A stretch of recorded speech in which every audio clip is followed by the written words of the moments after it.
Good morning. तर आज आपण बनवत आहोत चिकन पिझ्झा, तोही घरच्या घरी. त्यासाठी मी इथे बोनलेस चिकनचे पीसेस घेतलेत. ते आले लसूण पेस्ट, मीठ, हर्ब्स, गरम मसाला, तिखट मसाला आणि हळद हे सगळं टाकून लिंबू पिळून मस्त असं मॅरिनेट करून घेतलं. आणि हे मॅरिनेशन आपल्याला अर्धा तास तसंच ठेवायचं आहे. अर्ध्या तासानंतर आपल्याला चिकनला मस्त असं फ्राय करून घ्यायचं आहे आणि त्याला कोळशाने स्मोक इफेक्ट द्यायचा आहे. मग आपल्याला पिझ्झा बेसला थोडं बटर लावून तव्यावर फ्राय करून घ्यायचं आणि मग त्यावर पिझ्झा सॉस अप्लाय करायचा आहे. त्यावर काही आपल्या आवडत्या भाज्या ॲड करायच्या आहेत.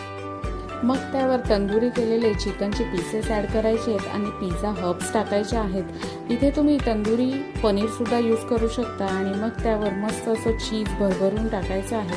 आणि मग तव्याला थोडं बटर लावून आपल्याला हा पिझ्झा 5 मिनटं झाकून ठेवायचा आहे. आणि इथे आपला गरमागरम तंदुरी चिकन पिझ्झा रेडी आहे.